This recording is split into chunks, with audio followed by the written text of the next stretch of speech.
Hi everyone and welcome. Today we are joined by Chas Freeman. Hola a todos y bienvenidos. Hoy nos acompaña Chas Freeman, ex secretario adjunto de Defensa para Asuntos de Seguridad Internacional y también ex embajador de Estados Unidos en Arabia Saudí.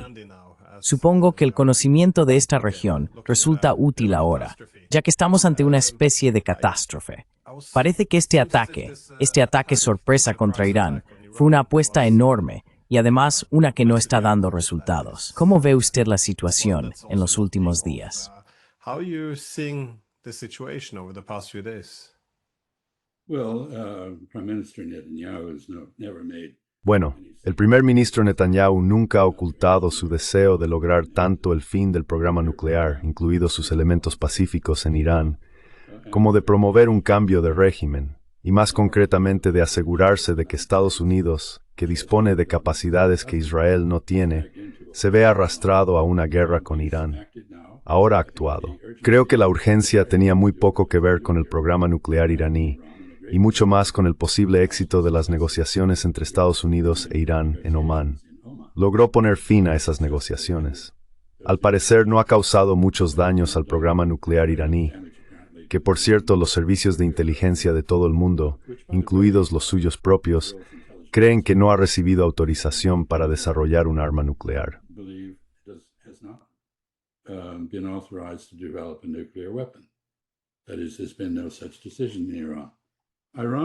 Es decir, no se ha tomado tal decisión en Irán. Irónicamente, al lanzar este ataque, ha hecho muy probable que los sectores más radicales en Irán, que han estado defendiendo que un disuasivo nuclear es esencial para proteger a Irán de Israel, ahora se impongan. Entre otras cosas, mató al principal negociador científico con Estados Unidos, quien habría estado ayer en Mascate para mantener conversaciones con Estados Unidos. Habrá un grupo de personas en la mesa de políticas en Teherán.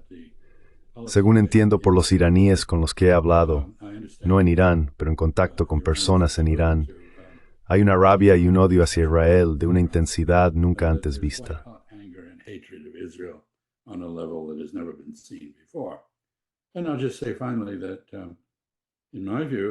Y diré finalmente que, en mi opinión, es al menos igual de probable que haya un cambio de régimen en Israel como resultado de esto que en Irán. De hecho, probablemente sea más probable, ya que el régimen israelí es precario. Y para tomar prestada una frase que el primer ministro Netanyahu usó para describir el régimen de Teherán, está lleno de matones teológicos que mucha gente considera desagradables y de los que querrían deshacerse. Así que no sé cómo va a desarrollarse todo esto, pero veo que la habitual y muy hábil manipulación de la prensa por parte de Israel, los medios de comunicación, está en marcha. Se ha dicho a los ciudadanos israelíes que no pueden tomar fotos de los daños causados por bombas o misiles. Así que no sabemos, y los ciudadanos israelíes tampoco, el alcance de los daños que Irán ha infligido.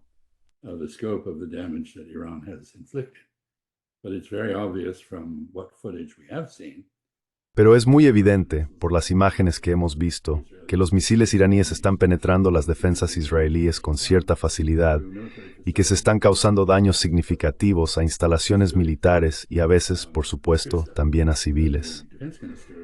El ministro de Defensa, el señor Katz, en Israel, que al parecer no tiene ningún sentido de la ironía, dijo que Irán había cruzado una línea roja cuando empezó a matar civiles. Bueno, viniendo de alguien responsable del genocidio en Gaza y de volar edificios enteros en Teherán para matar a un solo científico nuclear o figura militar, esto es una muestra de desfachatez pocas veces vista. Así que no sé hacia dónde va esto, pero por el momento, por lo que puedo ver, no va a ningún lugar bueno.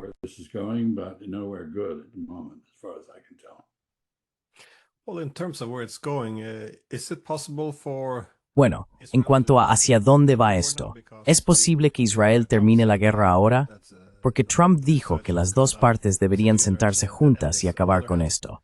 Por otro lado, Trump ya no es, digamos, creíble, dado que, como señalaste, utilizó lo que en la práctica fueron negociaciones falsas mientras preparaba un ataque contra Irán. Pero si Netanyahu aceptara que esta guerra fue un fracaso, ya era bastante impopular antes, si ahora ha perdido el tiempo y toda la ilusión de la disuasión israelí, ¿Va a sobrevivir políticamente si pone fin a la guerra o tiene que redoblar la apuesta?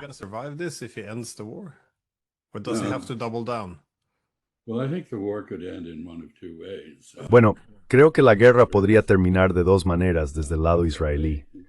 Al fin y al cabo, ellos inauguraron esta guerra. Ellos la empezaron.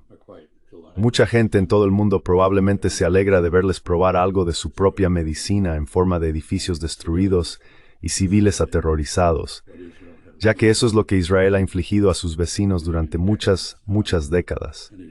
Y nunca antes se había enfrentado a un Estado que tuviera la capacidad de responder. Ahora está experimentando represalias. Así que hay dos formas en las que esta guerra podría terminar. Una, que el señor Trump detenga el flujo de armamento hacia Israel, lo cual es poco probable porque parece estar en manos de donantes sionistas adinerados de un tipo u otro. Wealthy Zionist donors of one sort or another, or alternatively, Israel could. O alternativamente, Israel podría decidir que dado que Estados Unidos no va a entrar en la guerra de su lado, como espera que lo hagamos, la guerra no se puede ganar y debería darse por terminada para retomarla en el futuro en algún momento posterior. Así que esas son las dos formas en que Israel podría poner fin a la guerra. No veo que Irán termine la guerra, salvo de la manera que ha declarado que lo haría. Ha dicho que si Israel cesa sus ataques, responderá cesando sus propias represalias contra Israel. Así que todo depende de las decisiones israelíes, fuertemente influenciadas por el señor Trump. Y por último, señalaría que el G6+1, antes conocido como el G7, se está reuniendo en Alberta, Canadá.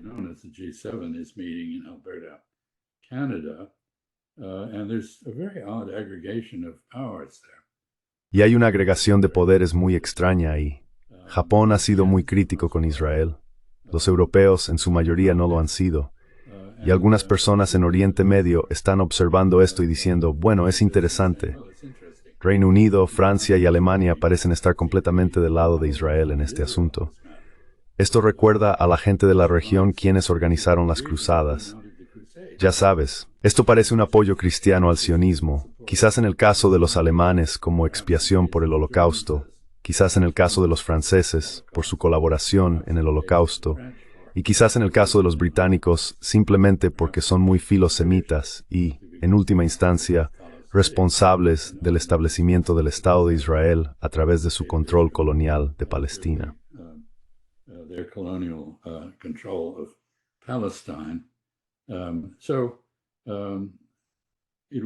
Así que será interesante ver qué sale de Alberta, pero dudo que salga algo realmente concluyente. Y supongo que, aunque británicos, alemanes y franceses en particular están apoyando a Israel de forma bastante contundente, incluyendo medios militares, por cierto, a pesar de eso realmente les gustaría que la guerra terminara. Y saben que la clave para ello es que Estados Unidos ejerza presión sobre Israel, algo que Estados Unidos no ha estado dispuesto a hacer en los últimos años.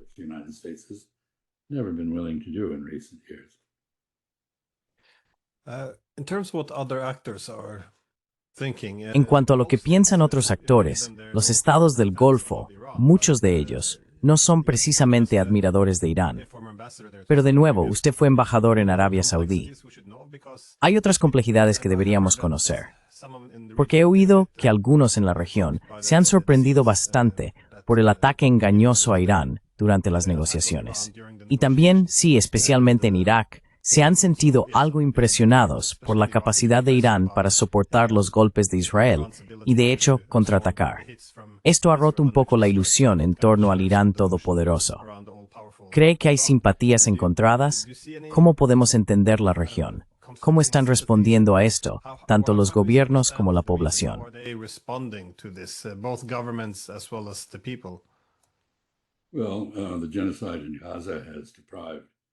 Bueno, el genocidio en Gaza ha privado a Israel de cualquier simpatía en esa región.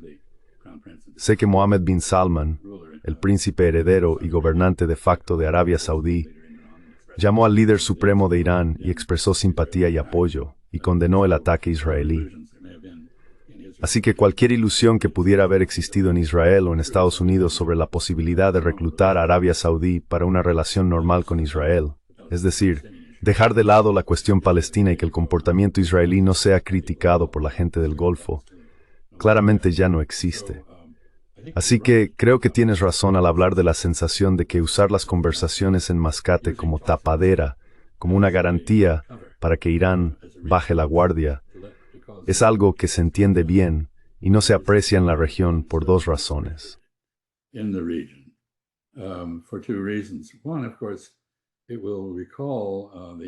Primero, por supuesto, recordará la víspera de la Guerra del Golfo para liberar Kuwait, cuando Saddam Hussein utilizó las negociaciones en Jeddah, en Arabia Saudí, como una cortina de humo para su planeada invasión de Kuwait, y rompió esas negociaciones solo una hora antes de invadir. Así que hay un historial de engaños que resulta bastante significativo. Segundo, sin embargo, el otro elemento aquí es uno que evidentemente le preocupa, y es la credibilidad del señor Trump como negociador, no solo en este contexto en Asia Occidental, sino también en la cuestión de Ucrania y Rusia, con China y otros, que ahora está por debajo de cero. Así que la posibilidad de resoluciones negociadas de otros asuntos también se ha visto muy reducida.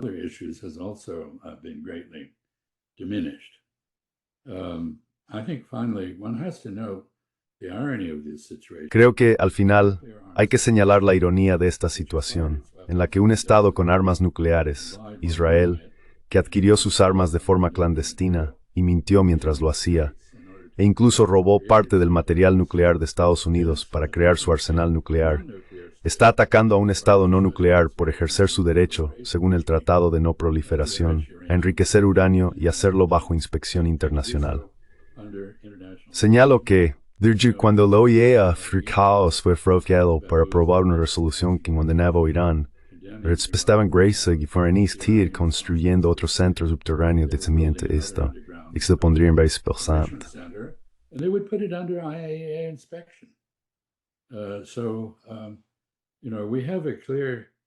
Así que aquí tenemos un caso claro en el que Irán está ejerciendo derechos que le corresponden según el derecho internacional, no ha iniciado una guerra y está sufriendo ataques dirigidos en gran medida contra civiles. Hace apenas un par de horas hemos visto cómo una emisora de televisión fue silenciada en plena emisión en Teherán. Y por otro lado, tenemos al agresor, Israel, que una vez más, como es habitual, afirma ser la víctima y dice que todo esto está justificado por la necesidad de defenderse preventivamente de un arma nuclear que no existe. Así que esto es realmente bastante extraño. Pero no estoy seguro de que los europeos plenamente conscientes de lo extraño que es, dado su relación con Israel y, francamente, su islamofobia.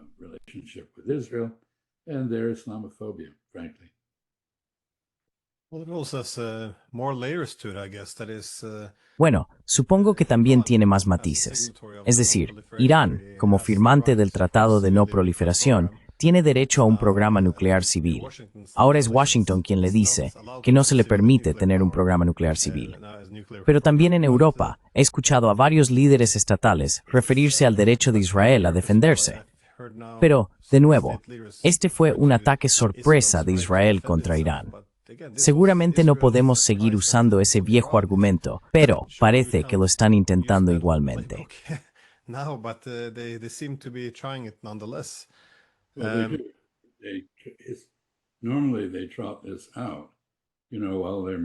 Normalmente omiten esto, ya sabes, mientras asesinan a un gran número de palestinos en Gaza, lo justifican diciendo que tienen derecho a defenderse. Pero, por supuesto, son paranoicos, y los paranoicos son muy buenos creando enemigos que luego tienen que eliminar. Así que esto no es nada nuevo. Es el manual estándar de Israel y la evasión de responsabilidad habitual de Occidente. Y destaco, por último, que existen los convenios de Ginebra que hacen absolutamente ilegal, según el derecho internacional, atacar instalaciones nucleares. Pero Israel está declarando que eso es lo que está haciendo. De hecho, no está haciendo mucho de eso. Está intentando, como dije antes, provocar un cambio de régimen y en el proceso posiblemente sentar las bases para un cambio de régimen en su propio gobierno.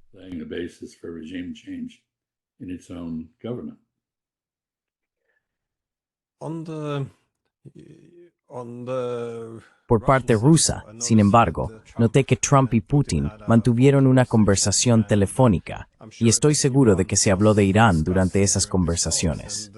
Las nuevas noticias que están saliendo indican que Estados Unidos se ha retirado unilateralmente de las conversaciones con Rusia sobre cómo mejorar las relaciones bilaterales o empezar a restablecer los servicios diplomáticos. ¿Sabes algo sobre esa llamada? ¿Qué se dijo y por qué salió tan mal, resultando en la cancelación de futuras conversaciones? I don't know the precise No conozco el razonamiento preciso que llevó a la suspensión de las conversaciones de normalización, el esfuerzo por lograr un acercamiento con Rusia. Sí sé que Vladimir Putin aparentemente condenó la agresión israelí de manera bastante contundente. Y también sé que el señor Trump, como es habitual, justificó el ataque israelí diciendo que era para presionar a Irán a negociar. Pero, por supuesto, Irán ya estaba negociando. Ahora, Irán ha reiterado que está dispuesto a sentarse a la mesa de negociaciones. Esto se presenta como una gran concesión, como prueba de la debilidad iraní. Pero es absurdo. Quiero decir, ya estaban en la mesa de negociaciones. Habrían estado en Mascate el domingo, incluidos varios de ellos que ahora están muertos.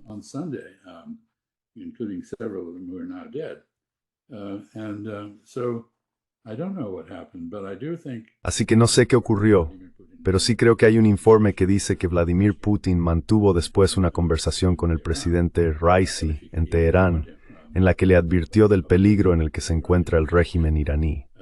¿En qué consistió esa advertencia? Si fue un esfuerzo sincero por proteger a Irán, o si fue una continuación del intento del señor Trump de extorsionar a Irán utilizando a los israelíes como intermediarios, no lo sé. Pero me resulta muy difícil ver cómo pueden avanzar las conversaciones con Rusia sobre la paz en Ucrania, cuando las premisas del lado estadounidense siguen siendo erróneas, orientadas a un alto el fuego en lugar de a la paz.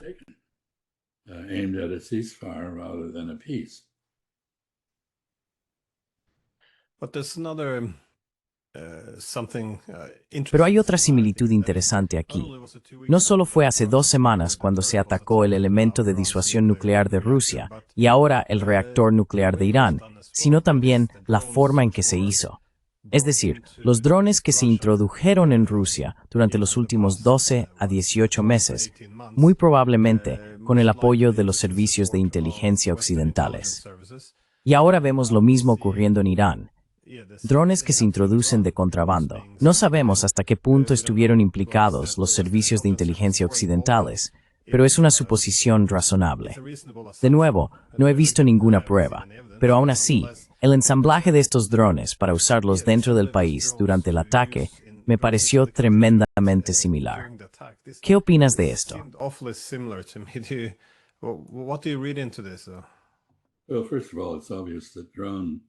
Bueno, en primer lugar, es evidente que la guerra con drones ha cambiado la naturaleza de la guerra en general. Un dron es una forma muy económica de atacar un objetivo preciso. En el caso de Irán, los drones que fueron introducidos de contrabando en el país y colocados en posición lograron varias cosas. Primero, en conjunto con un ciberataque, eliminaron las defensas aéreas de Irán en la fase inicial. Segundo, de manera simultánea, asesinaron a un grupo de iraníes importantes vinculados tanto a las Fuerzas Armadas como a los programas nucleares, en un intento de descabezar y paralizar al régimen iraní. Al parecer, Irán fue capaz, con bastante rapidez, de restablecer una cadena de mando para tomar decisiones sobre lo que debía hacer.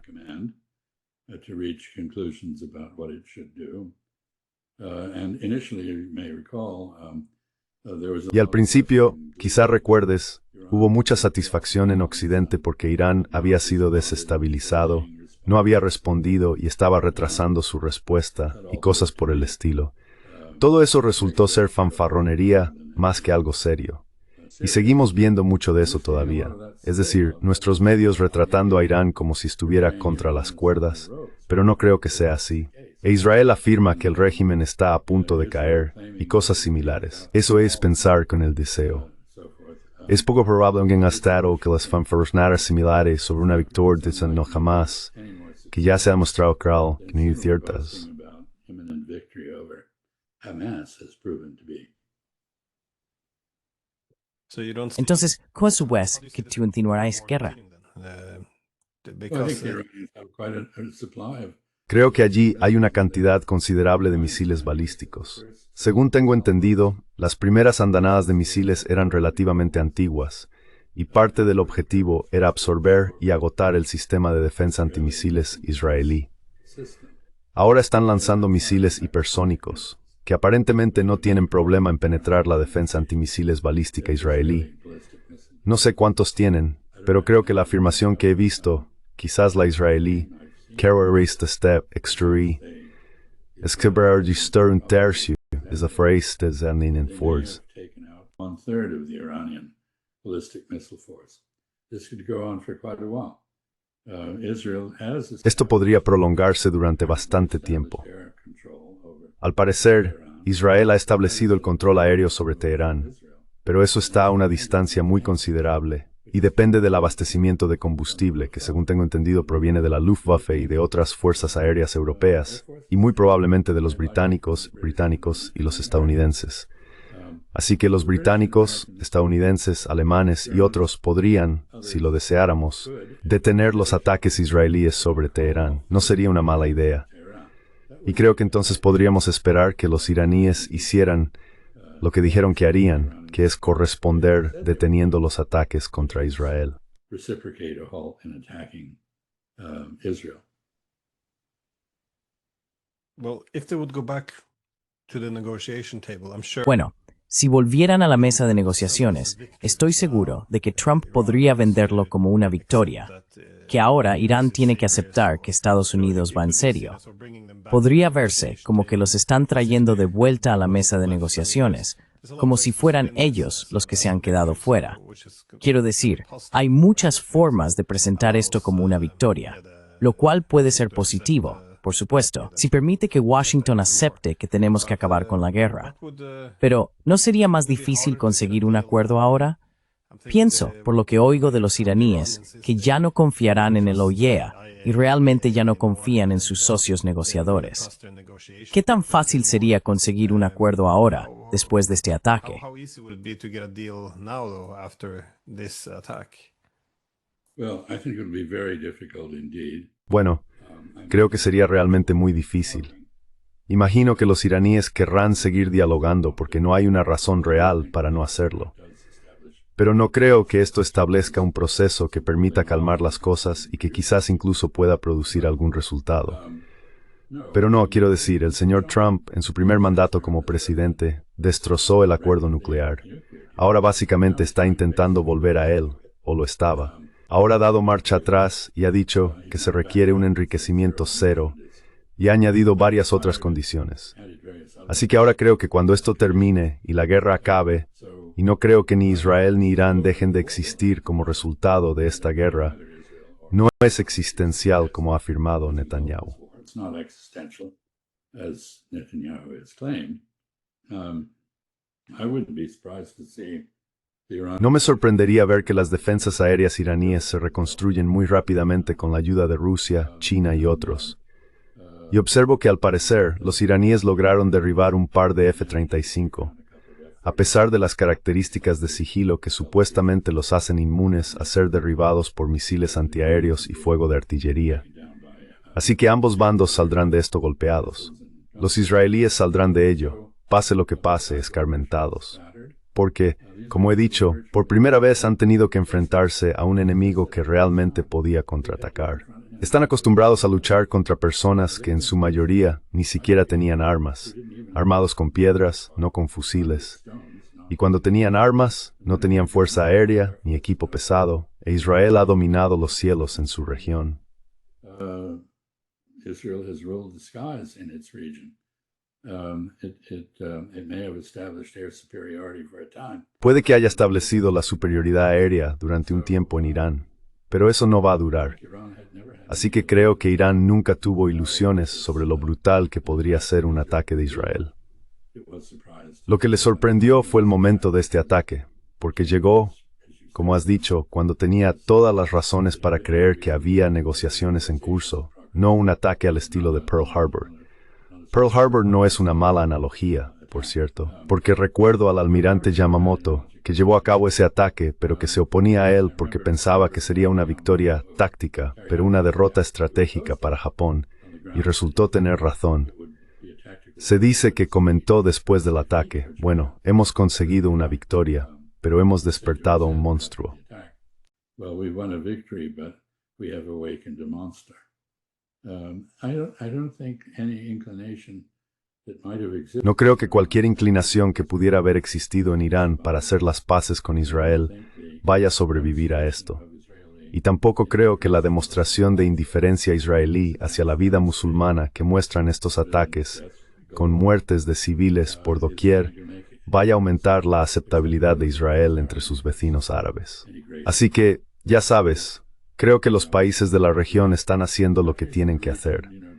Al parecer, Jordania está derribando drones iraníes. Claramente ha abierto su espacio aéreo a la Fuerza Aérea Israelí para que cruce Jordania hacia Irak en estas misiones. Se sospecha que está facilitando el abastecimiento occidental de combustible para los israelíes. Pero ya sabes, no me imagino que nadie en Jordania esté muy contento con eso. You know, I can't imagine anyone in Jordan is very happy about that. How about the United States? You think the US will ¿Qué pasa con Estados Unidos? ¿Crees que Estados Unidos se unirá a la lucha, a la guerra contra Irán? Supongo que no es realmente una respuesta simple de sí o no. Parece que, al menos, Estados Unidos se involucrará un poco más en términos de interceptar misiles iraníes, porque las defensas aéreas israelíes realmente parecen debilitarse por horas. No estoy seguro de si han sido destruidas, si se han quedado sin misiles interceptores o cuál es exactamente el problema. Pero dado que cada vez más misiles iraníes logran pasar, lo más probable es que Estados Unidos ayude de forma más activa a interceptar misiles iraníes. Pero, ¿crees que Estados Unidos irá aún más lejos? Es decir, que lleve a cabo ataques directos contra Irán? ¿O es que no tiene la infraestructura necesaria? ¿Cómo lo ves? Well, what the Israelis want is an attack on Bueno, lo que quieren los israelíes es un ataque contra Fordow, la instalación de enriquecimiento nuclear subterránea profunda que creen que podría ser posible destruir con bombas de 30,000 libras, del tipo que solo Estados Unidos posee y puede desplegar. Eso sería un desastre, probablemente inaugurando una conflagración en toda la región. Entre otras cosas, Estados Unidos tiene muchas bases en la zona, que las milicias locales ya han dicho que atacarán si Estados Unidos se une directamente al conflicto. Así que eso es una cosa. the United States directly joins the fray. So that's one thing. The second thing is I don't believe the United States has the capacity. La segunda cuestión es que no creo que Estados Unidos tenga la capacidad de aumentar significativamente la defensa de Israel contra misiles. Lo que sí puede hacer, y aparentemente ha estado haciendo, es contrarrestar drones, que son más lentos, quizás también misiles de crucero, pero no los misiles hipersónicos que están devastando Haifa en este momento. Así que no estoy seguro de que Estados Unidos tenga otra opción que mantenerse al margen o intervenir directamente. No creo. Por supuesto, podemos reabastecer a los israelíes. Estoy seguro de que lo estamos haciendo. Ojalá no fuera así, pero lo hacemos. Pero ya sabes, Israel no está ganando esta guerra. Al menos todavía no. You know, Israel's not winning this war. Not yet, anyway. And you mentioned before that Russia. Mencionaste antes que Rusia y China probablemente están reabasteciendo a Irán. ¿Crees que podrían involucrarse más allá de suministrar armas? Me cuesta imaginar que Pekín o Moscú quieran verse envueltos en una guerra directa con Israel o Estados Unidos, pero supongo que tampoco quieren dejar que Irán fracase. Entonces, ¿el suministro de armas es el límite que no cruzarán? So is weapon supplies where they will draw the limit? I think that's probably the limit. I don't think they want to interfere. Creo que ese es probablemente el límite. No creo que quieran intervenir directamente. Rusia tiene sus propias dificultades con la guerra en Ucrania. China no tiene ningún deseo de intervenir en el extranjero. Pero ya sabes, además de reabastecer a Irán con defensas aéreas, existe la posibilidad de ayudar a Irak a recuperar el control de su espacio aéreo. Actualmente, Estados Unidos es responsable del control del espacio aéreo iraquí hasta septiembre, creo, cuando se supone que debemos retirarnos por completo. Hay unos 2.500 soldados estadounidenses en bases iraquíes, y la política iraquí está cerca del punto de ebullición contra la presencia estadounidense. Are near the boiling point against the American presence. But, getting rid of the United States wouldn't do very much. Pero ya sabes, deshacerse de Estados Unidos no serviría de mucho, a menos que Irak adquiera una capacidad significativa de defensa aérea que pueda impedir que Israel viole su soberanía, como ha estado haciendo y como Irak ha protestado.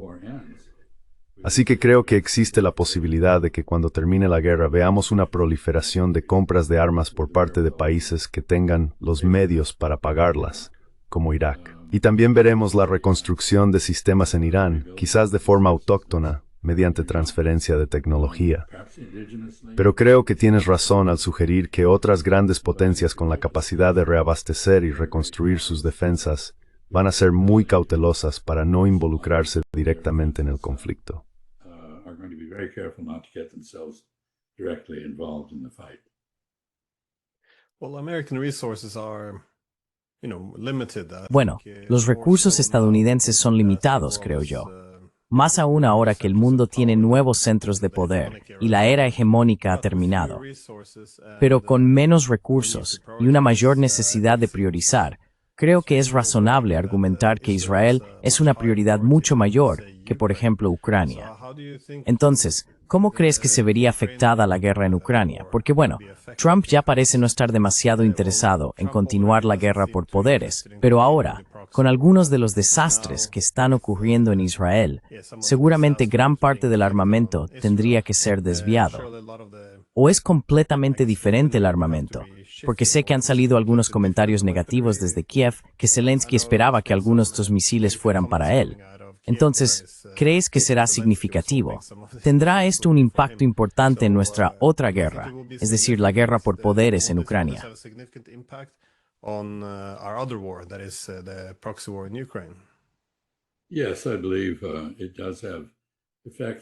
Sí, creo que tiene efectos en dos niveles. Primero, como ha señalado el presidente Zelensky, que está en una situación difícil junto con todos los demás, probablemente está redoblando sus súplicas para el rearme de Ucrania. Pero el hecho es, y esto es probablemente más importante, que los suministros de municiones y las cuentas de armamento estadounidenses han sido sobregirados. No hay armamento suficiente para abastecer tanto a Ucrania como a Israel. Y tienes toda la razón. Israel sin duda tendrá prioridad. Así que hay una consecuencia directa para Ucrania, la erosión de las defensas ucranianas que se deriva de lo que acaba de hacer Israel, que es, esencialmente, no vamos a andarnos con rodeos. Israel ha iniciado una guerra que sabía que no podía ganar a menos que Estados Unidos se viera arrastrado a ella.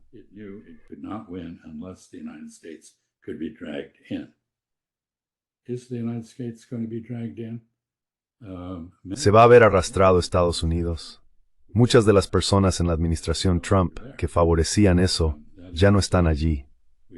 Es decir, hemos tenido una batalla en el gobierno estadounidense entre los partidarios del America First, personificados quizás por el vicepresidente Vance, y los partidarios de Israel First, representados quizás por Mike Walsh, quien fue asesor de seguridad nacional hasta que fue sorprendido conspirando con el primer ministro Netanyahu para una guerra con Irán.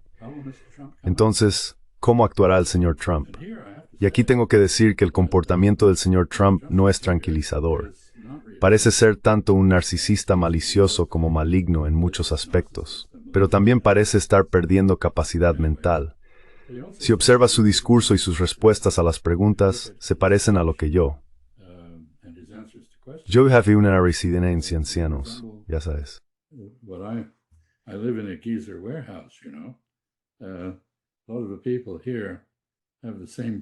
Muchas de las personas aquí tienen los mismos problemas. El señor Trump es 3 años más joven que yo, pero puedo verle posiblemente sufriendo cada vez más de demencia.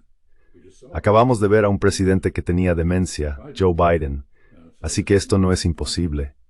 El señor Trump no se ha rodeado de personas de calidad y cualificaciones evidentes para los puestos que se les han asignado. Así que el gobierno de Estados Unidos es un factor bastante errático en todo esto, y dudaría en predecir lo que haríamos. Sé de dónde vendrá la presión. El señor Trump no sería preste si no hubiera aceptado enormes sumas de dinero de plutócratas sionistas comprometidos. ¿Cuán leal es probable que sea con ellos? No tiene un historial de lealtad a casi nada, así que tal vez haya un poco de esperanza en ese sentido.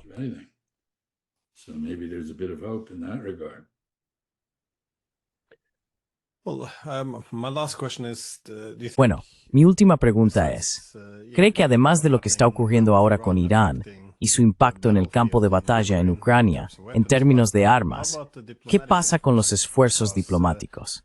Porque de nuevo, hace 2 semanas, los rusos parecían muy optimistas sobre la posibilidad de que haya alguien en la Casa Blanca con quien realmente puedan hablar y posiblemente encontrar la paz. Pero hace 2 semanas no pueden evitar intentar entender lo que ocurrió. De nuevo, el ataque a su disuasión nuclear. Parece poco probable que esto haya sucedido sin el conocimiento o apoyo de los servicios de inteligencia estadounidenses. Así que la discusión gira más o menos en torno a si Trump no estaba al tanto, por lo que no tiene control, o si estaba al tanto, lo cual sería muy engañoso.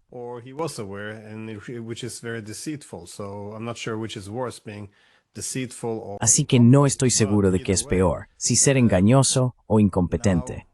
Pero en cualquier caso, ahora que está ocurriendo lo mismo en Irán, y aquí parece ser engañoso, ¿crees que los rusos estarán menos dispuestos a, siguen queriendo hablar con Estados Unidos e intentar encontrar una solución? Pero, ¿hay alguna posibilidad de aceptar un alto el fuego basado, ya sabes, en algo de buena fe durante las negociaciones? Eso parece estar prácticamente descartado ahora. No hay manera de que renuncien a ninguna ventaja estratégica en el campo de batalla con la esperanza o confiando en que la otra parte va a cumplir lo que ha dicho. Creo que ahora casi asumen que el próximo avance diplomático será otra artimaña, preparándose para ser traicionados. No estoy seguro de cómo lo ves tú.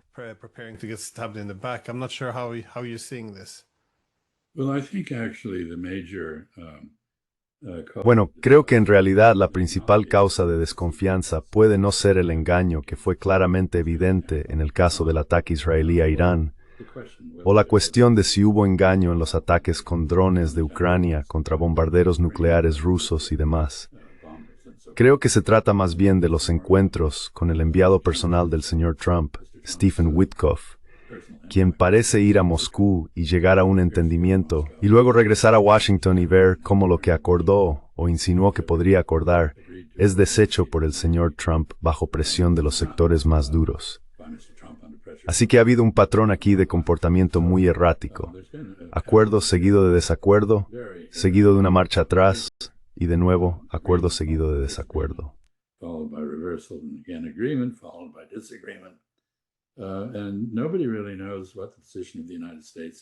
Y nadie sabe realmente cuál es la posición de Estados Unidos. Y Estados Unidos aún no ha respondido a las 3 preguntas que plantearon los rusos. ¿Cómo debería ser la arquitectura de seguridad en Europa para permitir la paz y la estabilidad en el subcontinente? ¿Qué garantías habrá contra la presencia de fuerzas hostiles en Ucrania? ¿Se prohibirá a Ucrania ser miembro de la OTAN? Pero más allá de eso, ¿qué más sucederá? Y finalmente, ¿cuál es la posición de Estados Unidos y de otros miembros de la OTAN respecto a los derechos de las minorías en Ucrania? ¿Apoyamos o no los estándares de la Conferencia sobre Seguridad y Cooperación en Europa?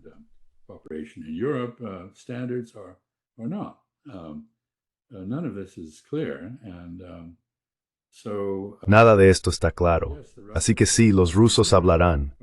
Y aquí tengo que señalar que Spin sugirió que fue un gran triunfo llevar a los rusos a la mesa de negociaciones.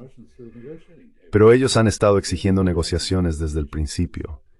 De hecho, se unieron a las negociaciones justo después de la invasión de Ucrania.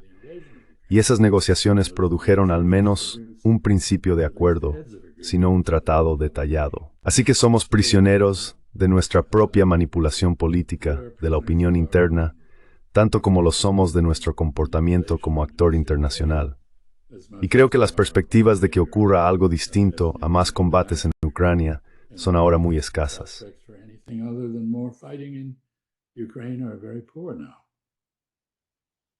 I guess that's another similarity that is, Supongo que esa es otra similitud. Es decir, he escuchado el argumento ahora de que, bueno, algunos ataques a Irán eran necesarios para llevarlos a la mesa de negociaciones, pero por supuesto, ya estaban en la mesa de negociaciones. Pero escuché lo mismo aquí en Europa, que tenemos que seguir enviando armas a Ucrania para obligar a Putin a sentarse a negociar. Pero ellos nunca dijeron que no, estaban abiertos a dialogar en cualquier momento. Fue aquí en Europa donde boicoteamos la diplomacia durante más de 3 años. Nos negamos a hablar, incluso ahora que los estadounidenses están hablando con los rusos. Ningún líder europeo quiere levantar el teléfono y llamar al Kremlin.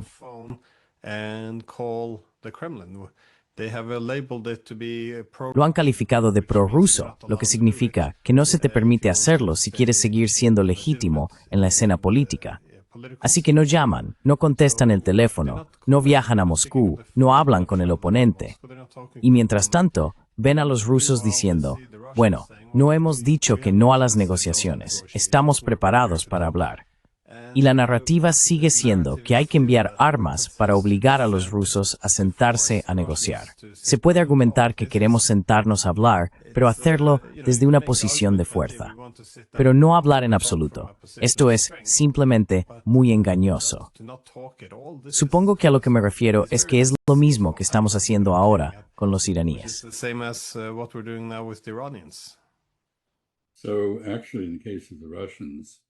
En realidad, en el caso de los rusos, se podría argumentar que la intervención de Vladimir Putin en Múnich en 2007 fue una exigencia contundente de diálogo y negociación. Eso fue hace 17 años. Durante 17 años, los rusos han estado exigiendo diálogo y negociación. Y durante 17 años, Occidente ha hecho oídos sordos a esas demandas. De hecho, en diciembre de 2021 y enero de 2022, básicamente los rechazamos de plano. Así que lo realmente extraño es la persistencia de estos argumentos, que creo que un psicólogo clínico llamaría algún tipo de proyección por nuestra parte de nuestro propio comportamiento sobre los rusos. Quiero decir, somos nosotros los que nos negamos a negociar, no ellos.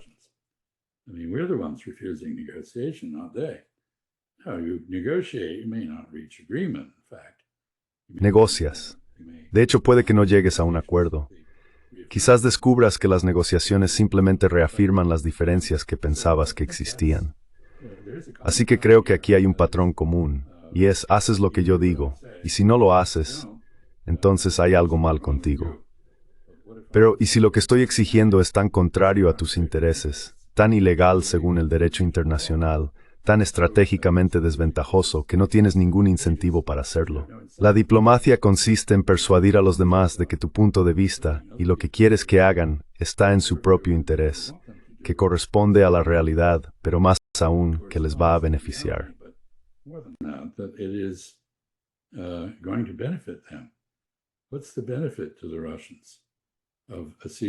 ¿Cuál es el beneficio para los rusos de un alto el fuego, por ejemplo, que es la demanda actual?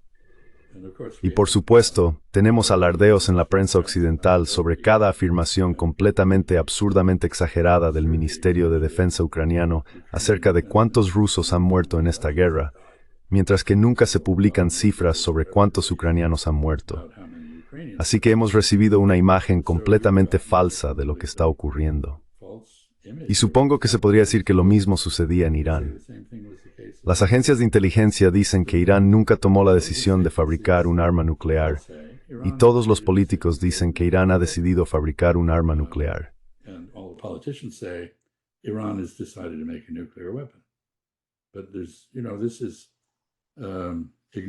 Pero esto es ignorar tus propias fuentes fiables de información. Creo que lo que ocurrió en el caso de Irán fue que Occidente, Estados Unidos, rompió el JCPOA, el acuerdo nuclear por el cual Irán había aceptado limitar el reprocesamiento y llevar a cabo sus actividades de manera transparente.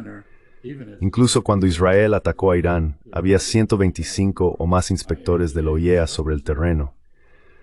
Como has señalado, es poco probable que Irán confíe en el OIEA en el futuro, ya que ahora se ha demostrado que los israelíes pudieron penetrar en el OIEA o colaborar con él para identificar a los científicos nucleares que querían asesinar.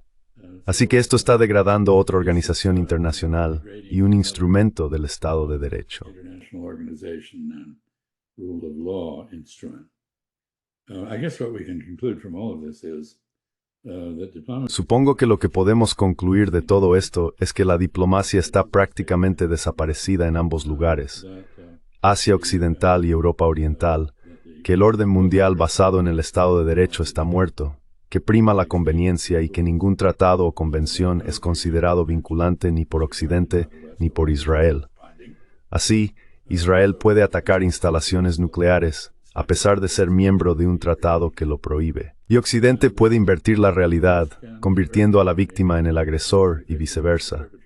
Y nadie lo cuestiona porque la prensa independiente se ha reducido al nivel de escribas del gobierno, anotando lo que se les dicta y extrapolando a partir de ahí. Así que, ya sabes, todos los factores que antes se autocorregían ya no existen. Los controles y equilibrios han desaparecido. Y puede pasar cualquier cosa. Por eso no me atrevo a predecir lo que ocurrirá. Which is why I don't dare predict what will. Yeah, no, I share your sentiment though that Sí, no, comparto tu opinión. Sin embargo, de que si existiera un medio que hiciera rendir cuentas a la gente, las cosas serían muy diferentes. Es una gran pena que eso ya no exista.